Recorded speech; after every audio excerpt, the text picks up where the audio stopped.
দেখছো হ্যাঁ কত মাছ, ওই যে দেখো, দেখাও না সবাই। হ্যাঁ, আল্লাহ ইচ্ছা করতেছে নিচে গিয়ে কটা মাছ ধরে নিয়ে আসি, ফ্রেশ মাছ দিয়ে খাবো। চলো দেখো আমার এইদিকে খারাপ লাগে কিনা।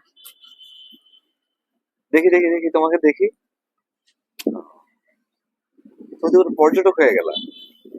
ইয়েস। চলো, আচ্ছা তুমি আমার আর তোমার অ্যাসিস্ট্যান্ট রাখলা না হ্যাঁ, ক্যামেরাম্যান রাখছো? তুমি এদিকে দেখাও, ক্যামেরাম্যান, ও আচ্ছা দেখাচ্ছি, পার্সোনাল দেখাও। ব্যক্তিগত ক্যামেরাম্যান। হ্যাঁ ভাই, কেন বাপদাদা 14 গোষ্ঠী কক্সবাজার এদিকে বাড়ি করলো না? আসলে আমার, তুমি জানো আমি ছোটবেলা বলতাম কি, আমি প্রচুর নারিকেল পছন্দ করতাম, আর বলতাম কি আমার শ্বশুর বাড়িতে যদি একটু নারিকেল থাকতো।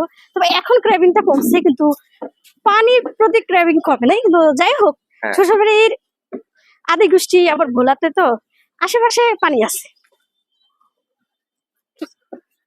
হ্যাঁ, চলো চলো চলো। মারো কেন, সত্যি কথা আরে বলছি। মানলাম তো। দেখো ইয়েগুলো